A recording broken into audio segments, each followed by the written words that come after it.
Assalamu alaikum wa rahmatullahi wa barakatuh. Welcome to another library chats. I realize I haven't done anything in tafsir, so today, inshallah ta'ala, I'm going to discuss a very interesting topic to, inshallah, every single person. But please note that, as usual, for most of these types of chats, that this is a bit more of a detailed discussion. And actually, to be honest, it is a summary of 1 week of our module of the Qur'anic sciences that I do at the Islamic Seminary of America. So what I'll be doing today is a summary of what I do for one of our lessons or one of our modules out of the 15 modules that we do for the Qur'anic sciences class at the Islamic Seminary. And by the way, so again, allow me to do a free plug here. The Islamic Seminary of America, a lot of people don't quite understand what is the goal and the vision of the Islamic Seminary. I do believe it is rather unique in the entire world. The Islamic Seminary of America is not meant to compete with the traditional ulama training madrasas like the Islamic University of Medina or like Azhar or others of that nature. It is a seminary in the American or Western sense. It is a master's degree seminary, and we actually can welcome students that are coming as graduates of other institutes, and inshallah ta'ala expose them to a different type of study. It's not, there's no competition. We are not intending to train ulama. We're not intending to produce ulama. What we're doing is we are teaching students, and that's what a master's degree does. We're teaching them, well, first and foremost, to know the basic resources out there for the field that they're studying. And secondly, the master's degree is kind of that awkward degree in between the undergraduate and the PhD, where you're definitely not an undergraduate, but you're definitely not a fully qualified PhD. It's the beginning of critical thinking. It's teaching students to go beyond being spoon-fed information and to look at the broader picture. And so today's lecture obviously it's a summary of what we actually do, but you get an idea of what we're going to be doing. And what we're going to be talking about in today's lecture is a classical controversy regarding the identity of the dhabih, of the one who was supposed to be sacrificed by Ibrahim alayhi salam. Was it Ishaq or was it Yaqub? Sorry, not Ishaq, Yaqub, Ishaq or Ismail alayhi salam. Of course, Yaqub is predicted. That's one of the evidences that is used. فَبَشَّرْنَاهُ بِإِسْحَاقَ وَمِنْ وَرَاءِ إِسْحَاقَ يَعْقُوب. That's one of the evidences that are being used here. Now, the goal of today's lecture is not to decide which of the two opinions is more authentic. That is something that is for another lecture. We're not interested for this lecture about which opinion is right and which opinion is wrong or which opinion is more probable. Not at all. And in this lecture, and that's what we do for our students at the Islamic Seminary, we're wanting to explore why and who held which position and how various authors influenced other positions out there. And what we shall, inshallah ta'ala, go over and demonstrate, this isn't an opinion, this is a fact that I'm about to state, that the majority, some would argue the vast majority of early commentators of the Qur'an, of the earlier generations, felt that the dhabih or the sacrifice was intended for Ishaq alayhi salam and not Ismail. Whereas, of course, as we are all aware, the position that it is Ismail alayhi salam is now the default, so much so that when somebody mentions Ishaq, people, they think this is an unorthodox or a deviant position. The famous Saudi Shaykh al-Maghamisi, whom I used to admire before these political intrigues began, but he mentioned many years ago, I think 7-8 years ago or something, you can find it online, that in his position it is Ishaq alayhi salam. And subhanAllah, it caused an international controversy. Even students of knowledge and ulama, a'udhu billah, this is like a dal mudil position, how dare you, whatnot. And again, you know, when you're not familiar with different positions, whatever you're taught becomes the standard narrative. It becomes the orthodox opinion. And as somebody comes along, and in this case, Maghamisi, whether I agree or not, is in this whole lecture, I'm not giving you my opinion, by the way. That's a separate lecture altogether. I might hint at it, but it doesn't matter to me for this lecture what the right opinion is. I'm interested in the development of ideas. I'm interested in demonstrating that it is possible for ideas to change. It is possible for what is deemed to be orthodox to change. It is possible that majority positions change. It is possible that a majority position that was accepted by the vast majority of scholars simply becomes completely thrown out the window, to the extent that when somebody mentions a mainstream position that might have been well known in the 2nd, 3rd century, that person is viewed as being completely coming out of left field. Nobody's ever heard of this opinion before. And this shows us that all of this is going to be raised at the end of the talk, to some of the points that we can benefit from all of this. Now, the argument that I'll be making is, of course, and this is not an argument, I should take that back. The facts that I will be presenting, this is an open shut case. The facts that I will be presenting is that there was a seismic shift in how our scholars of tafsir viewed the story of Ibrahim and who the sacrifice was. And that in early Islam, the vast majority of the giants felt that it was Ishaq alayhi salam.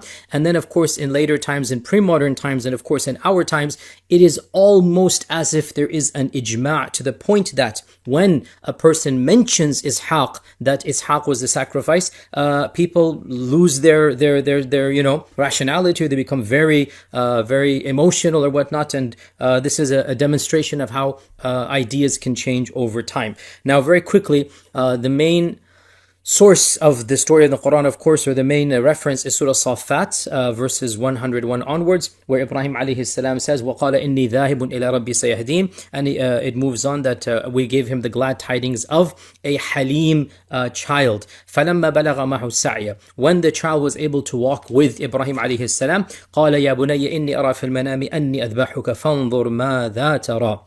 So the story goes of the dream, and Ibrahim alayhi salam lays the child down, and he raises the axe, and then Allah says, you have fulfilled the dream, قَدْ صَدَّقْتَ الرُّؤْيَا, and then of course they are فَفَدَيْنَاهُ بِذِبْحٍ عَظِيمٍ. And so the substitute of the dhibh is mentioned here.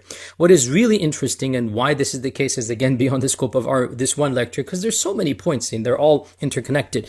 What is really interesting, there's nothing in the Quran that is explicit, whether it was Ismail or Ishaq, and there's nothing in the authentic Sunnah that is explicit as well. Nothing in the authentic Sunnah, nothing in the Quran, whether it was Ishaq, whether it was Ismail alayhi salam. And this is very interesting because Allah subhanahu wa ta'ala mentions the names of Ishaq and Ismail and Ibrahim many times, yet when it comes to this story, adjectives are used, and so the adjectives are ambiguous. فَبَشَّرْنَا بِغُلَامٍ حَلِيمٍ. So which one of this? فَلَمَّا بَلَغَ مَعَهُ السَّعْيَ, when he was able to walk, which one is this one? Because the story mentions, of course, Ishaq alayhi salam and Ismail are mentioned in the context, but of course this particular context who is being referenced we're going to come to. Now, the notion that earlier scholars predominantly held it to be Ishaq, it is something that you can look it up and do your own research, and I will quickly quote you some of the research that we've done in this regard, that especially the giant Ibn Jarir al-Tabari, who died 310 Hijrah. Ibn Jarir al-Tabari argues very forcefully, with almost a degree of certainty, or you can say is very forceful, that it is in fact Ishaq and not Ismail.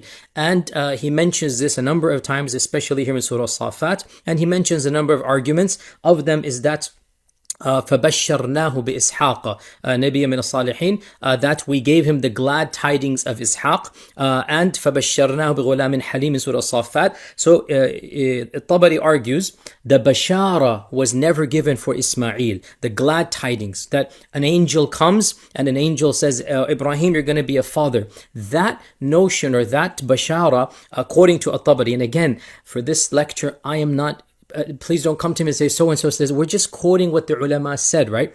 One of the differences between what we do at the Islamic Seminary and other places, I'm not spoon-feeding you what to believe. I'm asking you to think critically. I'm asking you to take a step back. I'm asking you to see who said what and why did they say it. So at this stage, I'm not interested in who's right and wrong. At this stage, I'm not interested in refuting Tabari. I'm interested in presenting Tabari and Zamakhshari and all Ibn Atiyya, all of them, and then seeing why they said this and how it changed over time. So we're doing the history of the evolution of the idea. We're not actually doing the idea itself, who's right and wrong. And that's the point of today's lecture. So Tabari argues that the bashara only came for Ishaq alayhi salam, and there was never a bashara for Ismail. And so when in Surah Safat Allah says فَبَشَّرْنَا بِغُلَامٍ حَلِيمٍ فَلَمَّا بَلَغَ مَعَهُ السَّعْيَ, right? So we gave him the bashara of a halim, of a forbearing child, when that child was able to walk with him. So Tabari argues the bashara must be for Ishaq, so this child is Ishaq. And the Tabari also argues,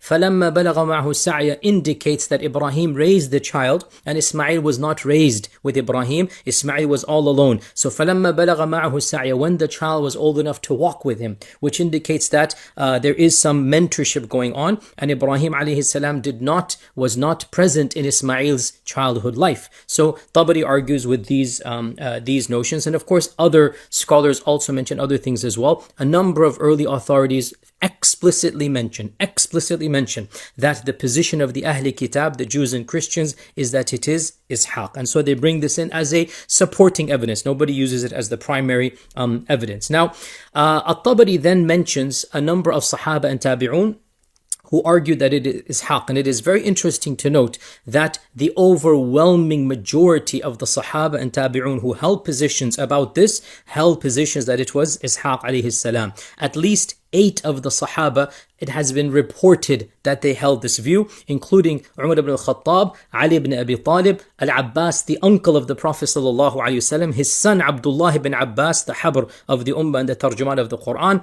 Ibn Mas'ud, Jabir ibn Abdullah, Abdullah ibn Umar, and Abu Hurairah radiallahu ta'ala anh. All of these, it has been reported from them. So Umar and his son, Abbas and his son, Ali ibn Mas'ud, Jabir and Abu Hurairah, all of them, it has been narrated that they said it is Ishaq alayhi salam.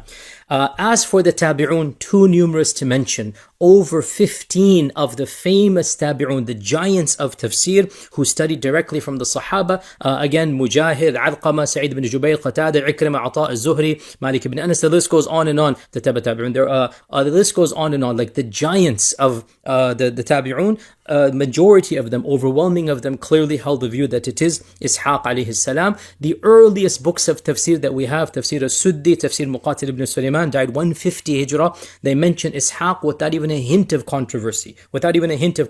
Now, was the position that it is Ismail unknown? No, it has been. Even At-Tabari discusses this. And in the earliest books, it is ascribed to 3 Sahaba.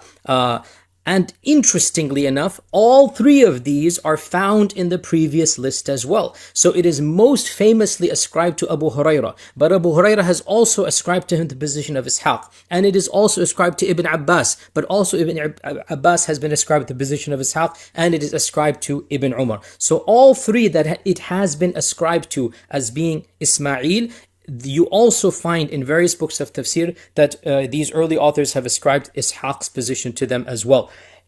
And as for the Tabi'un, there are a number of Tabi'un as well. Sa'id al-Musayyib, Mujahid, Hassan al-Basri is one of the famous of the Tabi'un. Also the famous Al-Kalbi, the Mu'arrikh and the historian Al-Kalbi, he also said that it is Ismail, not Ishaq.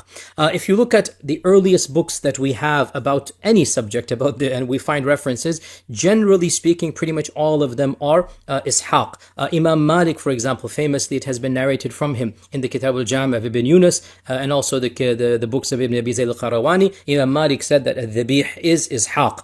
The famous historian of Mecca, Al-Azraqi, in his famous Akhbar Mecca, he mentions that the Ibrahim was about to sacrifice Ishaq outside of Mina. So Mina, not Bayt al-Maqdis. So Al-Azraqi is saying that Ibrahim and Ishaq were walking in Mina. So again, how Ishaq got there, he does not mention. Other scholars are going to mention that Buraq would bring Ibrahim and Ishaq to Mecca and then bring them back. This is mentioned later on. So this is Al-Azraqi, died 244 Hijrah. Also Ibn Qutaybah ad-Daynuri, the famous polymath, perhaps the first truly intellectual polymath of our ummah. Ibn Qutaybah, a very understudied figure, died 276. Ibn Qutaybah mentions in his writings that Ibrahim was tasked with he writes in his Kitab al-Ma'arif, that Ishaq is the Dhabih. And this is the position of the majority of the people of knowledge. This is Ibn Qutaybah, the polymath, the intellectual genius, the giant. Ibn Qutaybah is writing in 276, he passes away. So assume that he's writing around 250 or so, that he's saying the majority of the people of knowledge say that Ishaq is the Dhabih. And he ascribes this position to Ibn Abbas, Ibn Mas'ud, Abbas the uncle, and Abu Hurairah, the same one that is ascribed Ismail, he is ascribing Ishaq to. But then he does mention that it is said that Ibn Umar said that it is Ismail in this regard. So he mentions both points, but he mentions the majority of the people of knowledge say that it is Ishaq. We already mentioned At-Tabari. And At-Tabari is very clear, 311. We're going chronologically, by the way, if you haven't figured out. At-Tabari is very clear. He mentions explicitly that it is Ishaq, and he is forceful in his argumentation that he is pretty certain that it is Ishaq. And At-Tabari is At-Tabari. No need to introduce At-Tabari. Abu Mansur al-Maturidi, he has his famous book, the Ta'wilat of the Qur'an, also died 330 Hijrah or so. In his tafsir, he also mentions that, he also says that the dhabih is Ishaq. And Abu Layth al-Samarqandi in 375, he also mentions that. He mentions both positions. Some said Ismail, some said Ishaq. And then he said the more apparent is that it is Ishaq. Again, Samarqandi as well. Az-Zajjaj, the famous grammarian, was the first to basically say, or that we know of, to basically mention both opinions, and then says, and I have a third opinion, and that is, we shall never know. At-tawaqquf, we shall be quiet about this. We do not know. Allah alone knows who was the sacrifice. And then as Zajjaj mentions, because the evidences are so contradictory. And then he says, he's like confessing, he's opening up his soul. He is saying, I speak the truth when I say that wallahi, I do not know which of the two it is. Every time I lean towards one opinion, I am swayed by or shaken to the other opinion. This is the famous Az-Zajjaj, the grammarian, 311. So he's basically, I don't know which one it is, it's just let's be quiet about it. An-Nahas, another famous grammarian and mufassir and person who wrote about the I'rab of the Qur'an, died 338 Hijrah. النحاس mentions in his إعراب القرآن فاختلف العلماء في المأمور بذبحه فقال أكثرهم الذبيح إسحاق. Scholars differed which of the two it is. The majority of them said it is Ishaq. Then he mentions opinions and positions, and then he concludes فظاهر التنزيل يدل على أن الذبيح إسحاق. So النحاس says the clear evidences from the Quran itself is that it is Ishaq. So he derives from the Quran that it is Ishaq. And very interestingly, he refutes those who said that it was Ismail because of Mecca, saying that how do you know Ishaq might have come to Mecca as well? So basically the point being that the story took place in Mina, so it must be Ismail. And An-Nahas saying, how do you know that Ishaq did not come to Mecca? And he also brings the other point that in Surah Safat, when the story finishes of the sacrifice, Allah Azza wa Jal then says that فَبَشَّرْنَاهُ بِإِسْحَاقَ وَمِنْ وَرَاءِ إِسْحَاقَ يَعْقُوب, that we gave him glad tidings of Ishaq, and then we gave him the tidings of Yaqub. Sorry, that's not in Safat, excuse me, but the prediction of Yaqub is there. The point that the people of Ismail's camp say, how could Allah predict or give the prediction that Ishaq is going to have Yaqub and then tell Ibrahim to sacrifice Ishaq because there is no Yaqub, right? Now, again, I hope you understand this point here. The two groups, Ismail and Ishaq, those that champion Ismail, one of their arguments is when the glad tidings came for Ishaq, at the same time he was told there would be Ishaq and Yaqub. So they know there's going to be a progeny after Ishaq.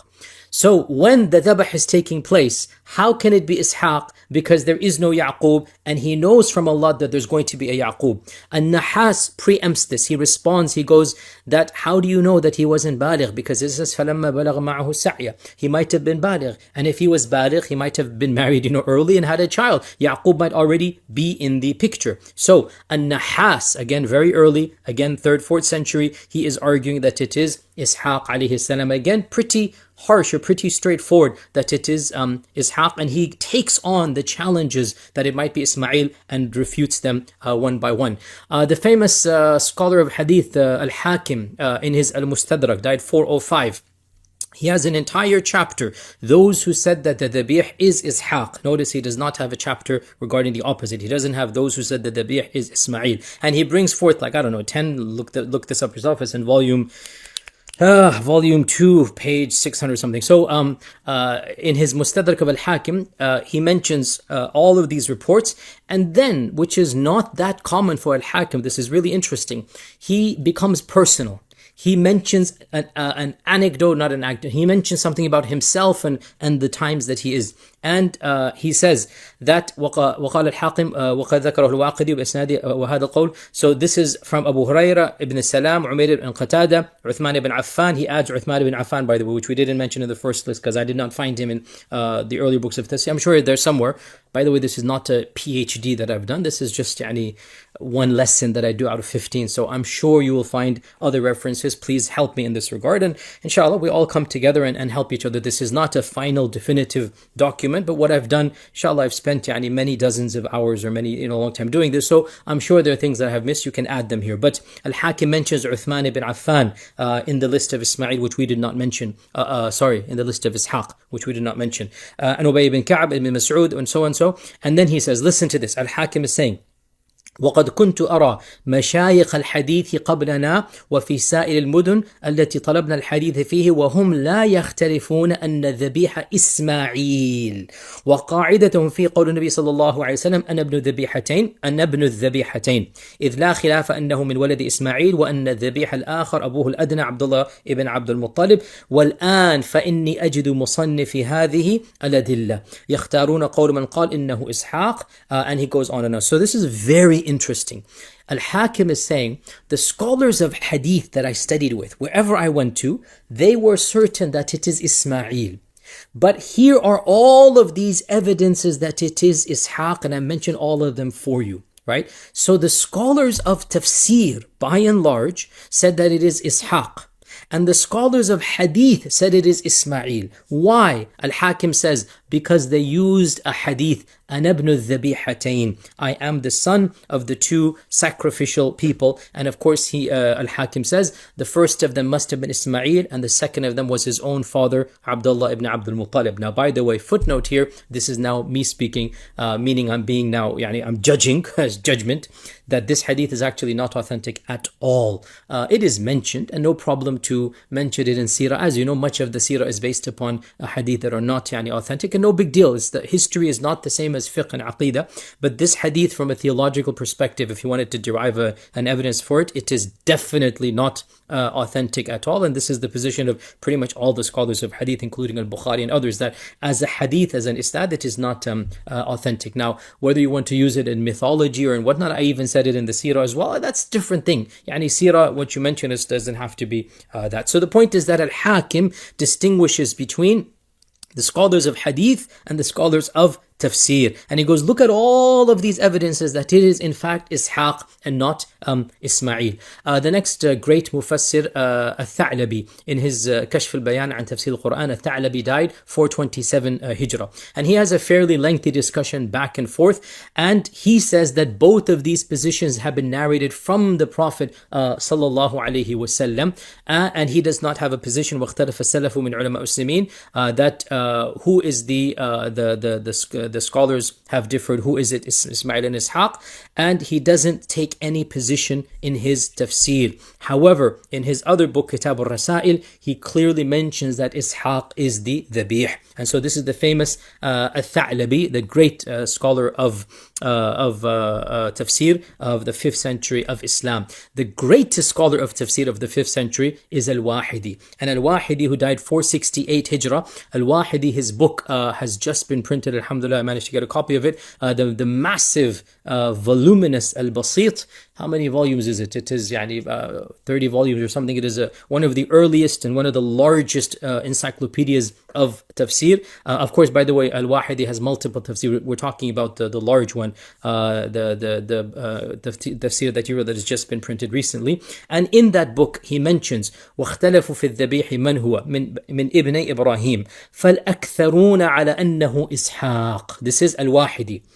Scholars differ, which one is it? The majority of them say it is Ishaq. And then he goes that all of these great scholars, Ali ibn Mas'ud, so Qatada, Mujahid, and then they said this story happened in Bilad Sham. Notice here now, so we have within those who said that it is Ishaq, you have two camps. One group that said the story took place in Bilad Sham, and one group said, as he mentions here, that they travel all the way to Mecca and it happened to Mecca with Ishaq. Okay, so he mentions two categories within the Ishaq.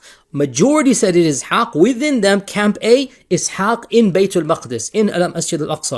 Camp B, Ishaq was brought miraculously to Mecca. The story takes place in Mecca, and he goes back to Baytul Maqdis. And then Al-Wahidi says, others said it is Ismail, and this is the qawl of Sa'id ibn al-Musayyab and al-Sha'bi and al-Hasan and a riwayah of Ibn Abbas. In other words, in terms of quantity, clearly the first position is the majority for Al-Wahidi. He mentions a longer list. He mentions more names of the Sahaba in that list and more names of the earlier scholars. And then Al-Wahidi says, وَسِيَاقُ هَذِهِ الْآيَاتِ تَدُلُّ عَلَى أَنَّهُ إِسْحَاقٌ. The context of these verses indicates it is Ishaq. So Al-Wahidi, again, is pretty definitive, and he goes on and on. You can look this up in his tafsir. So Al-Wahidi is pretty straightforward. It is Ishaq. It is very clear to me. It is Ishaq, he says. The great scholar Al-Jurjani died 471. Again, Al-Jurjani, very exotic character, by the way. Al-Jurjani, he wrote one of the earliest treatises about the i'jaz of the Qur'an, which was to have a massive impact on all further treatises. So he is one of the dawns of the topic of i'jaz al-Qur'an, and he developed it anyway, that's besides the point. We do this in another module of our Qur'an classes, the theory of the development of i'jaz and who added what and how were things, because again, the earlier, anyway, that's besides the point. We don't want to talk about that now. But my point is that Al-Jurjani is a very interesting character. By the way, Al-Jurjani spoke fluent Arabic. He never traveled outside of Jurjan. And he's not Arab by ethnicity, and yet he wrote some of the master books about Arabic balagha and rhetoric. He spoke obviously, ancient Persian, that was his native tongue. He spoke ancient Turkish, or what we would call a version of is it Mongolian Turkish? I'm not sure exactly which one. He spoke ancient Turkish, and he spoke fluent Sanskrit as well. And he would sometimes quote from the books of the Indians, the Desi people. So that's Al-Jurjani, very exotic character by the way. And again, most of these ulama, subhanAllah, if you study, this is a totally different tangent. If you study their lives, you can't categorize them so neatly into these boxes. This is later on, all of these nice boxes. This guy's this guy's this guy's that. This is the time of independent thinking. This is the time where people are refusing to be categorized. And Jurjani is an interesting character. Let's just put it that way. Anyway, what was I saying? Al-Jurjani mentions that. Jurjani mentions that a very bizarre opinion. Perhaps he is one of the few people. I think one more person might have hinted at this. Al-Jurjani really mentions something totally bizarre. You can call it a fourth opinion even. That he mentions Ishaq, he mentions Ismail, and then he says, both have been narrated from the Prophet, and then he says, unbelievably, this is really crazy. He's saying this, don't look at me. Maybe the Prophet initially took the notion that it was Ishaq from the Ahli Kitab before Allah told him it was Ismail. Like maybe he got it from there. Or maybe it happened to the both of them, each one after one another.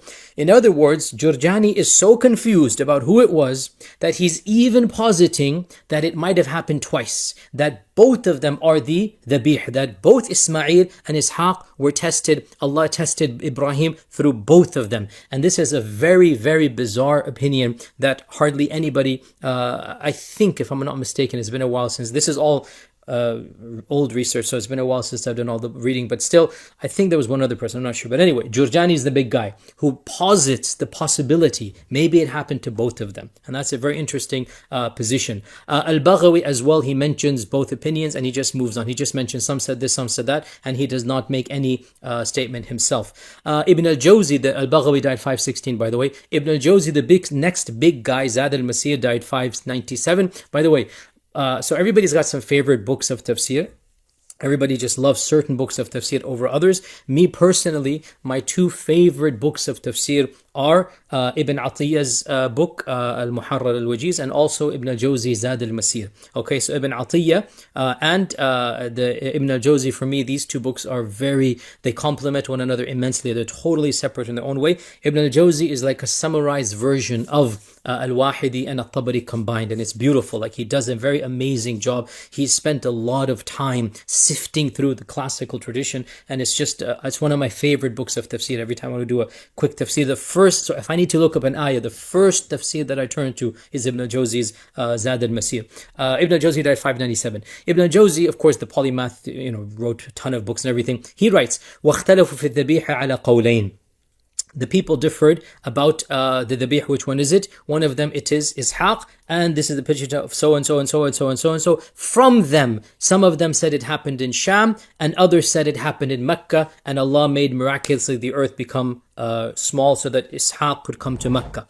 The second opinion is that it is Ismail, and it is the position of so and so and so. He mentions a few names as well, and then he is also of the first to point out Ibn Abbas. Both positions have been narrated from him. He is in both camps, Ishaq and Ismail. So some of his students narrated Ishaq, some of his students narrated Ismail. And وَلِكُلِّ قَوْمٍ حُجَّةٌ لَيْسَ هَذَا مَوْضِعُهَا. He mentions each of these groups has their long evidences. This is not the time to get into the evidences. وَأَصْحَابُنَا يَنْصُرُونَ الْقَوْلَ الْأَوَّلِ. And our group, what he means here is the Hanabila, our group considers the first position, i.e. Ishaq, to be the dominant or the correct position. And in his other writings, beyond the tafsir, he simply mentions that Ishaq was the dhabih and doesn't reference the controversy. So Ibn al-Jawzi as well is very there are two opinions, but it's pretty clear that it is Ishaq, and let's move on basically, right? So Ibn al-Jawzi as well leans towards, very strongly leans towards, it is being Ishaq. Al-Qurtubi as well.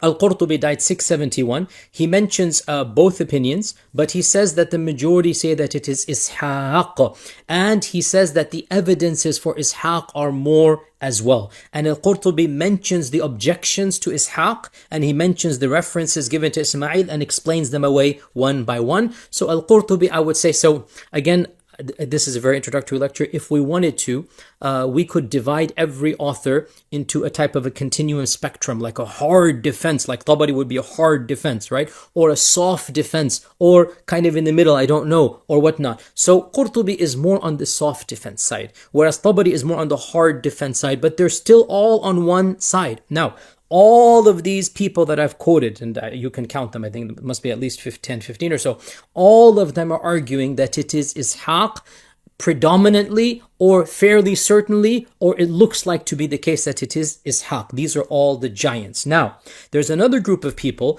they were confused. And they said, we do not know. And they said, let's just let it be. It could be Ishaq, it could be Ismail. And this is a number of great ulama, starting with Al-Jahil, that died 255. He's like, Allahu A'lam. Az-Zajjaj, I already quoted him, 311. He says, Allahu A'lam, which one it is. Every time I choose one, the other one persuades me, so I'm quiet. The person who traveled to India, Al-Bayruni, another very interesting character, very exotic character. Again, he learned Sanskrit in India, and Hindi, probably ancient Hindi, whatever it was at the time, and he's the first one to write a book about the history of India. The famous book of the people and the philosophy and the beliefs of India that are good and that are bad, right? So Al-Bayruni, he mentions, Allahu A'lam which one it is. Az-Zamakhshari, 538, the Mu'tazili guy. Az-Zamakhshari, he discusses both. Now Az-Zamakhshari, I was mutaraddid, I was ambivalent. Which category should he be put in? Because I read him a few times and I came away, one side of me wanted to put him with the Ishaq camp, and then I said maybe I'm being biased, and so I put him in this camp, which is no tarjih. Even though I ask you to read it if you read Arabic, I would say that he's leaning towards Ishaq, but I wanted to be as fair as possible, so I put him in this camp. That because what he does, so is again, how much time do we have? Zamakhshari, basically he defends, he mentions Ishaq and then the evidences. Then he said, some said Ismail, and then the evidences. Then he says, but then Ishaq's position is can be argued against the Ismail one for such and such reasons. And then he finishes like that. So basically, to present position A, position B, then refute position B and support position A, then move on. But he doesn't explicitly say it's my opinion. So Allahu A'lam, I placed him either in the middle, like I don't know, or just above the middle, where we can say he's leaning towards Ishaq, but he is quiet about this. The famous Andalusian Abu Hayyan as well, died 745. He he was ambivalent. He mentions both. He has no position as well. Perhaps the greatest scholar in this category in terms of prestige, in terms of rank and whatnot, who basically says, I don't know, is Fakhruddin al-Razi. Fakhruddin al-Razi, the great al-Razi, died 606. In his Mafatih al-Ghaib, he discusses this issue, and if you really want a summary of both sides, look up Mafatih al-Ghaib, his famous tafsir, and Surah Safat as usual. Al-Razi, I mean, the hardcore literalists, they make fun of Al-Razi's tafsir, but in reality, the tafsir is a gem, it is a jewel. I don't agree with many things in there. Many things in there shouldn't be in a book of tafsir, but even if they shouldn't be, what he's done for us is preserve a snapshot of an intellectual life in the 6th, 7th century, right? I don't care if it's not supposed to be in a book of tafsir. He has preserved for us ma'lumat and information that might not be relevant to that particular verse, but it's a window. It opens up a vista, a panorama of how a mind in that time frame is thinking and exploring. So I find it very useful to read Mafatih al-Ghaib. And in Mafatih al-Ghaib, what he's done in Surah Safat is he's gone over both of these positions. And if you really want a summary of passionately arguing both sides at the same time, by the way, Al-Razi was known for this as well.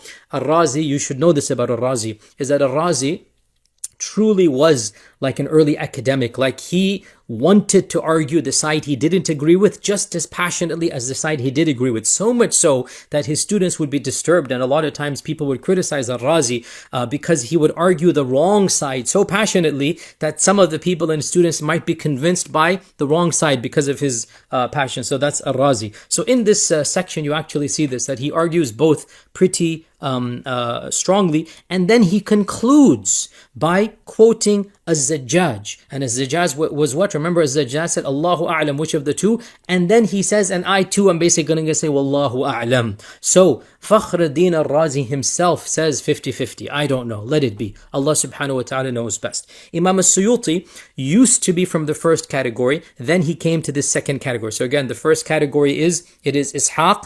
And within that, you can say soft to hard, right? The second category, we don't know. Tarjih. Suyuti used to be the first category. Towards the end of his life, he switched over to the second category. Suyuti died, of course, 911. You can never forget the date, 911, okay? So Suyuti writes in his book that كنت أقول, I used to say that it was Ishaq, but now I say لا أدري, I don't know. Okay, so he comes to this position of tajah. By the way, Suyuti used to say it was Ishaq. Okay, and Suyuti is who he is in Suyuti. Now, by the way, I want you to pause here and think about all of these names I've quoted you, right? All of these names, regardless of whether you agree or disagree. Don't you think it is surprising that the average, even, forget Ammi, because you don't expect him to obviously study, that's no problem. I don't know anything about certain disciplines in the world. I'm not Ammi in those disciplines, right? I mean, you want to talk to me about, the history of the Bolshevik Revolution. Well, actually, I do know something about, the fact I said Bolshevik Revolution. So talk to him about something in early medieval, Chinese history. I would know nothing about that. I'm a complete Ammi.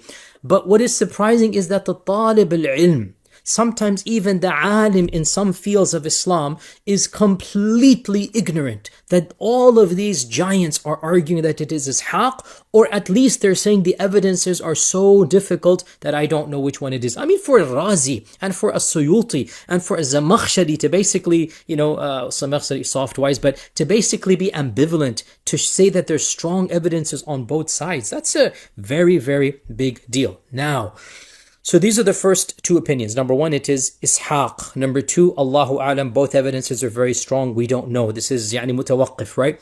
Who then said that it is Ismail? Who said that it is Ismail such that it is now eclipsed all other positions? You dare mention it is Ishaq and khalas, you are dal, mudil, mubtadi', jahid, you don't know what you're talking about. And again, brothers and sisters, this is the reality of knowledge and ignorance, right? And I say this not frankly, I'll say this generically. If an average student of knowledge hears a position he's never heard of, the first thing he's going to do, he's going to think he knows everything, and he's going to reject somebody who spent decades doing that research, right? Just completely dismiss. And this is a fault of half knowledge, because you see, if you're jahil completely, you're like, okay, I don't know anything. Yeah. The main problem comes, and I mentioned this in a Facebook post as well. And of course, this is a psychological syndrome, well known, that a little bit of knowledge is a very, very dangerous thing. You overcompensate. You've studied 3 books, 5 books, 15 books, and you think you are a master of the particular field. How many students of knowledge, I mean, again, without getting too explicit, and I'm trying to be, generic here. Look at the damage that is happening on social media online. Look at the fitan, the refutations. Who's in charge of doing this? It's not ulama that have studied 20, 30, 40 years. It is maybe not even students of knowledge. It's people with little bit of knowledge, and they think that, khalas, this is the haqq and the batil. And that's why it's so dangerous. A little bit of knowledge is so dangerous. And one of the purposes of this entire lecture that I'm doing today is to make all of us think and humble ourselves that, hey, next time you hear something strange, before you dismiss it, be brave enough to take a step back and look at the evidences, right? And we'll talk about this more towards the end. So who said it's Ismail when all of these massive giants said it's Ishaq, or they said, I don't know? Of the first that I found to claim that there's more probability that it is Ismail, and I'm not saying he is the first, I'm saying he is of the first that I found. And I'm sure if you do your research, you might find somebody slightly earlier than this, is Ibn Atiyya, the guy that I love, Al-Muharrar al-Wajiz, died 542 Hijrah. Ibn Atiyya says that there is more probability. He did not say Ismail and khalas. He said Al-Arjah, that the more stronger position is that it is Ismail. And he argues this from 4 points. That, number 1, the good news came to Sarah from the angel, and Ismail and Hajar were already out of the picture. Okay. Number 2, he says that, so he's arguing that the good news came and Ismail's already growing up in Mecca. Number 2, he argues that the good news includes the prediction of Yaqub. So how could he sacrifice Ishaq when there's going to be Yaqub? Notice here, by the way, all of these points have already been answered by the other camp. So it's not as if there's no answering. I'm just mentioning what he says. Number 3, he says that there is ijma' that the story happened in Mina. And what is Ishaq doing in Mina? Again, he is saying, what is Ishaq doing in Mina? We already quoted a number of authors saying, how do you know Ishaq didn't come to Mina? And other groups said that Ishaq and the sacrifice took place in Baytul Maqdis, not even in Mina. We have this from a number of the Tabi'un and early scholars of Islam. And then the 4th, he quotes the hadith, Ana ibn al-Dhabihatayn, I am the son of the 2 sacrifices. Footnote here, all 4 of these are not definitive. All 4 of these has been responded to by the other camp. Nonetheless, Ibn Atiyya is like, it seems to be Ismail because of these 4 evidence. Al-Baydawi, the famous Mufassir, died 685 Hijrah. Al-Baydawi says, Al-Azharu, the more apparent of the 2, based on the Qur'anic context, is that it is Ismail, not Ishaq. Okay, so we have Ibn Atiyya and Al-Baydawi saying that it seems to be more likely that it is Ismail. Okay, Jayyid. Still, what happened? Where was that seismic shift such that the other position is never even heard of? And it is now pretty much the standard narrative across the entire globe that it is Ismail. And anybody who dares mention Ishaq, it's as if, what are you coming from? Who said that before you? Who are you? So who is the main person to shift that narrative? It's none other than our favorite character in all of medieval Islamic history, and that is the great giant, the lion, the intellectual genius, the defender of orthodoxy, Shaykh al-Islam, Ibn Taymiyyah al-Hanbali al-Harrani. Ibn Taymiyyah comes along and he basically argues that it is almost qat'i. He says it is almost definitive that it's Ismail and not Ishaq. And his student, of course, his erstwhile loyal, if there's anything called a loyal student, is mashallah Ibn al-Qayyim. Ibn al-Qayyim championed this very forcefully as well. And then, of course, the minor student of Ibn Taymiyyah, Ibn Kathir, was a young man in his 20s. He obviously studied with Ibn Taymiyyah, but as a young man. And then he wrote his tafsir, Ibn Kathir. And so Ibn Kathir becomes the first mufassir that is like die hard, like no way can it be Ishaq. And Ibn Kathir has a section in his tafsir entitled regarding the opinions of who the sacrifice is. And in his tarikh, the history that he wrote, he also has a detailed, strong, passionate defense that it is Ismail and not Ishaq. Now, therefore, and then from that time onwards, by the way, Ibn Taymiyyah is very harsh. Ibn Taymiyyah says this position is like batil, Ishaq, that it is coming from the Israeliyat, and that it is almost definitive that it must be Ismail alayhi salam. I have not found anybody before Ibn Taymiyyah that is even as fractionally passionate as he is about this issue. He comes in with a passion and a force, and he destroys in his mind and demolishes the opinion that it is Ishaq, and he says it must be Ismail, and he blames the Ahli Kitab Israeliyat influence that it is not from Islam sources, it's not from Islamic sources that it is Ismail. This is coming from the Jewish and Christian sources that it is Ishaq. And then after this point in time, we have to wrap up here. I'm going to cut to the conclusion now. Basically, we see the shift begin slowly but surely. And of course, I'm not the only one making this argument. A number of academics have made this. If you study and survey tafsir literature, it is very clear that Ibn Taymiyyah and his students did have a seismic impact on this notion. Slowly but surely, Ishaq becomes out of the picture. Ismail becomes the dominant narrative, so much so that basically in our times, pretty much everybody thinks that this is the only position out there. In fact, I would go so far as to say, so by the way, this last Ramadan I did my tafsir of the Qur'an in 30 lessons, right? And probably some of you remember that once it slipped, and it was a slip, of course, I'm studying this, but of course it slipped that when Ibrahim wanted to sacrifice Ishaq, it was a slip, okay? By the way, for the record, I'm sympathetic to Ibn Taymiyyah that it is Ismail over Ishaq. For the record, I'll just say that. I wasn't going to say that, but khalas, just so that no tabdi' comes on this lecture as well. What was I saying? So in that series, I made it slip that Ibrahim alayhi salam wanted to make Ishaq the dhabih or whatnot. It was a slip because I wanted to say Ismail. My God, Twitter went wild. If you noticed, like if you were online, and hundreds of people, the Facebook feed of it, the YouTube link, I had to literally issue a retraction. And guys, it was a slip of the tongue. It was just like that, and it was a slip of the tongue. It wasn't meant. But there was like notions that, oh my God, am I introducing something new into the faith? A'udhu billah. And again, subhanallah, the majority of the ummah, the ulama of the past, the giants of them were arguing Ishaq, and then Ibn Taymiyyah comes along, argues it's Ismail, and Ibn Taymiyyah, again, in the 720s, right? So for 700 years, the dominant narrative, the majority, I quoted you right now in this lecture, 4 or 5 people who said the majority position is Ishaq, right? And then Ibn Taymiyyah comes along, and the force that he argued with it, and the ferocity really, and the evidences are, not all of them are, by the way, new. Most of them are the standard stuff is there. But again, it's just that Ibn Kathir coming along, and then slowly but surely trickling down to the other groups and the other movements as well, until obviously nowadays the default position, which the average Muslim thinks that, not even the average Muslim, the average student of knowledge thinks that Ismail is the one that is intended, and maybe there was a shadh position in the past that is Ishaq, but in reality this is the Jumhur, the Orthodox, the Sunnah, etc., etc.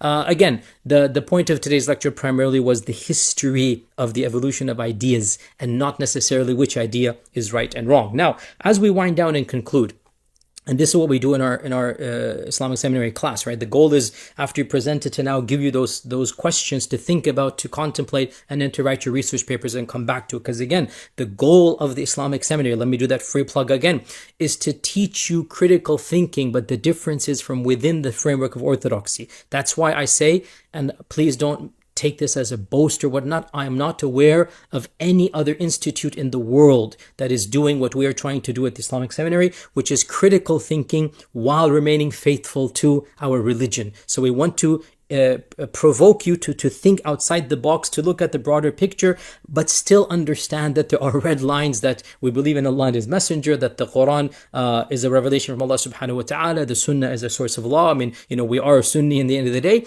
but again, cause you to think and be broad-minded. And that's what, alhamdulillah, in our seminary, we've had students with no background, mashallah, struggle a little bit, but still learn a lot. And we've had students that are graduates of Al-Azhar and whatnot also come and benefit immensely. And one of them said to me, I never thought of it. I studied this material. One of them said to me, I studied this material, but I never thought of it the way that you're teaching. I said, that's exactly what we're trying to do, right? The thought process is to take a step back, because in the traditional Islamic universities, you are essentially taught to replicate what your teachers have taught you. And there's nothing wrong with that. Obviously, the ummah needs hundreds of thousands of Deobandis and Azharis and Salafis, no problem. Like, copy and paste, replicate, and send your students out. That's healthy. And we don't expect, everybody to go do that. But at the same time, somebody's got to take a step back and say, okay, let's take a look at the broader picture. And the people who do that obviously come under attack because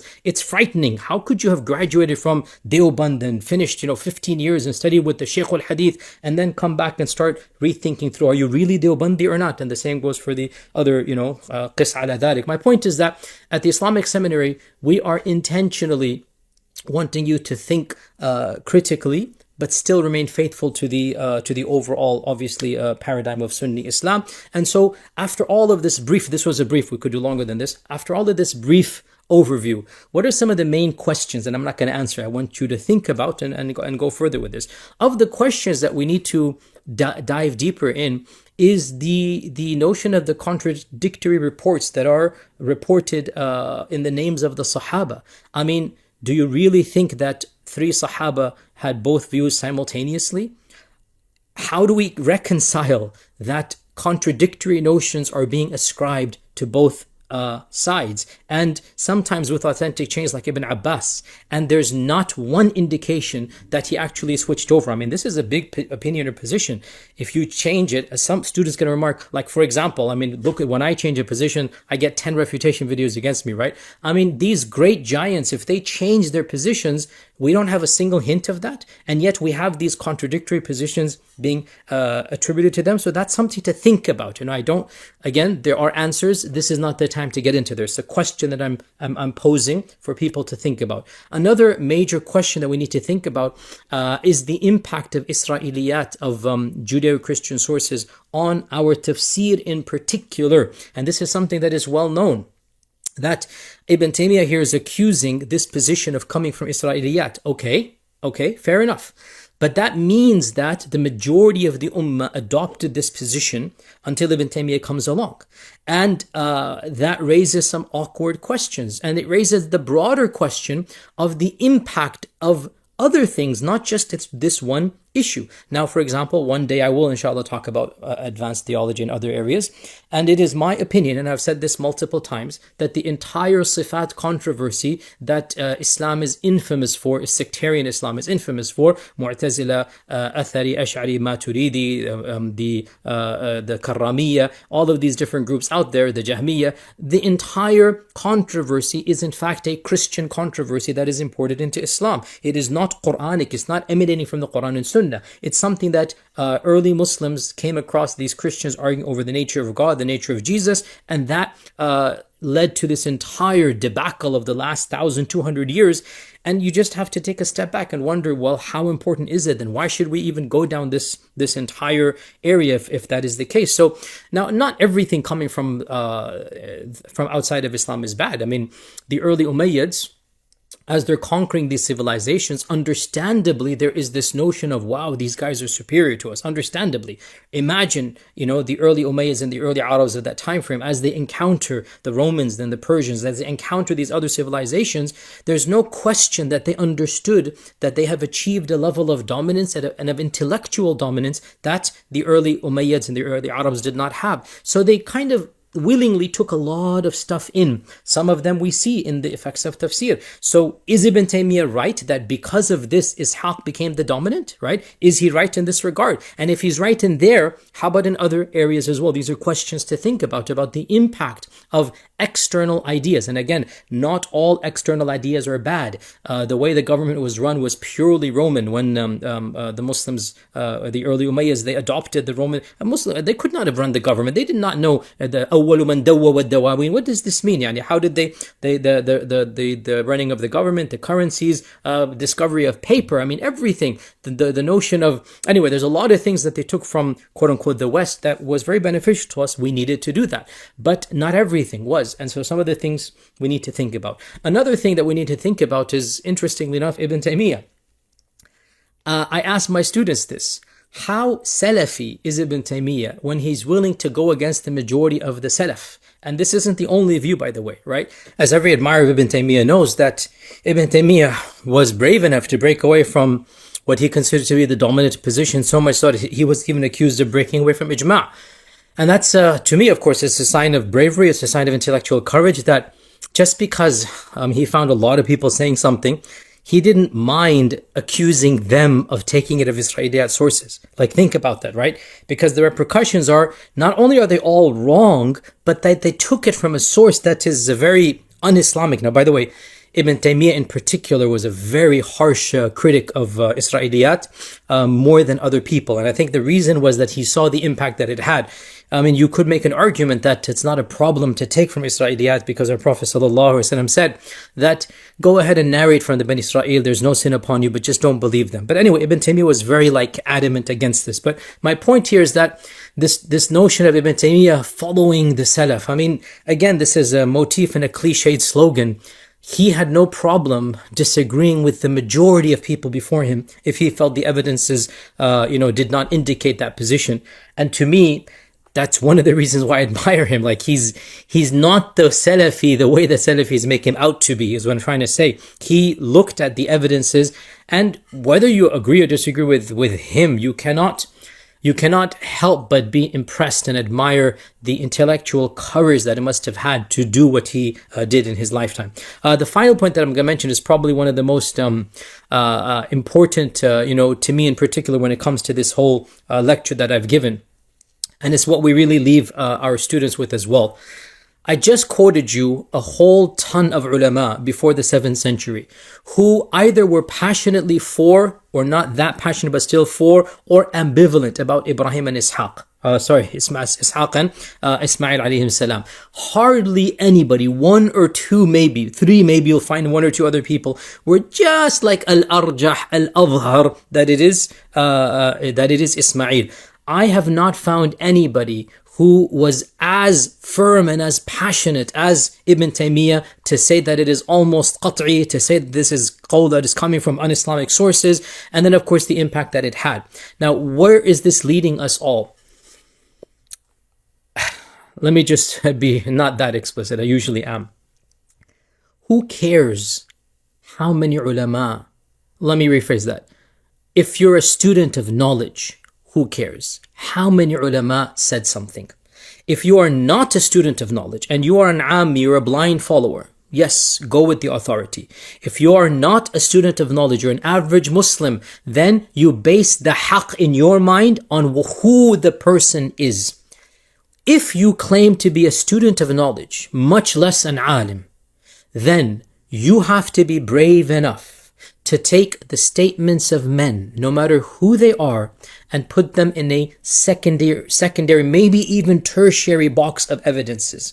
It doesn't matter who said what. The truth transcends the names of men. Now, theoretically, everybody would agree with me, theoretically. But in practice, we don't find that. In practice, if somebody comes forth, like Al-Maghamisi did, like others might possibly do, and they say something that your average student of knowledge has never heard, A'udhu billah, dal, mudil, mubtadi', because they don't know any better. They've never studied. They are replicators, not thinkers, right? They are graduates of whatever institutes, or even not even graduates, and they are replicating just like, copy and paste Xerox machine, and they're not taught to think beyond the box. They don't even know there is a box beyond the box that they have studied. Here is a classic example in front of your eyes of a majority dominant opinion not only becoming discarded, but becoming unknown completely, becoming almost hereticized completely over the course of time. And actually, I'll lay my cards out. I am sympathetic, I said this, to the position that is Ismail. I mean, if you look at it purely from the evidences,